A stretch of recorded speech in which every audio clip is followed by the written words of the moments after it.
Stairs are the most technical thing on a floor plan. 6 terms decide whether what you draw is stairs you can actually walk up, or a slope, or a ladder. Then 3 shapes that cover almost every home. Let me walk you through every one.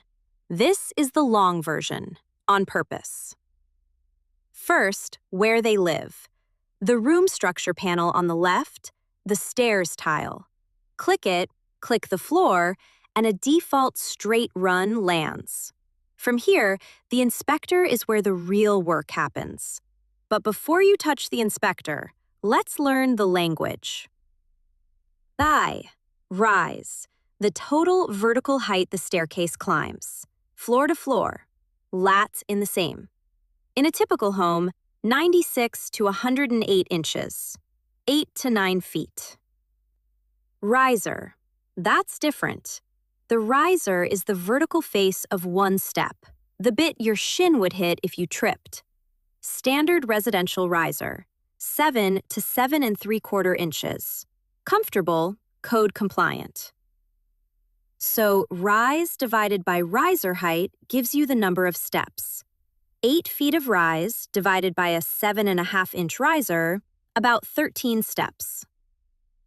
Tread, the horizontal surface of a step, where your foot lands. Standard depth, 10 to 11 inches. Shorter, and your foot literally doesn't fit.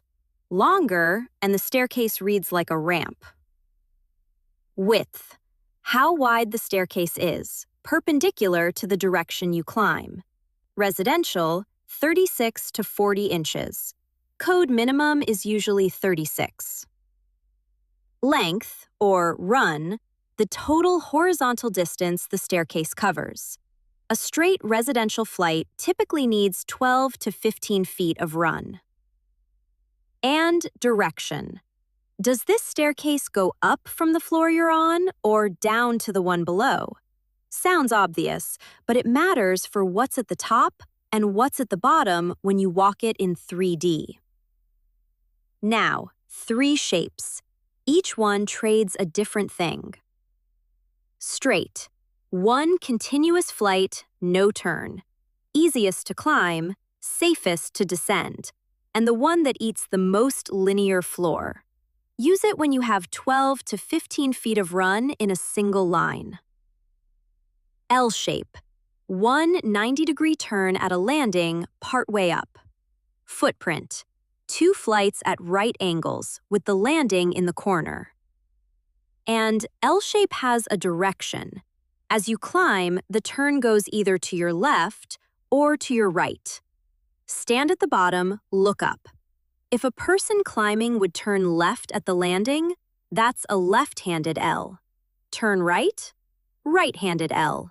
Same shape, mirrored.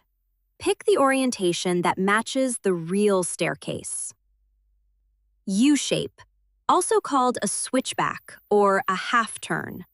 2 flights doubling back on themselves with a landing in the middle that turns you a full 180 degrees. The most compact footprint of the 3, common in narrow townhouses, stairwells, split levels. Use it when you need to climb a full story of rise in a small floor area. In the inspector, type the rise of your actual floor to floor. Set the width, 36 to 40 for residential.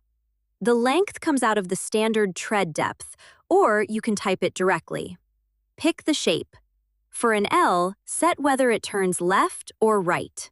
Set the direction, up or down. Every change updates the footprint live on the plan. Drag the staircase to where it actually sits, along a wall, into a corner, wherever it belongs. And then, switch to 3D and walk up it. This is the part that catches what 2D hides. Head clearance, the door at the top of the stairs, the landing that's tighter than it looked. Walk it before you call the staircase placed. 6 terms, 3 shapes. 1 staircase drawn the way a builder would draw it.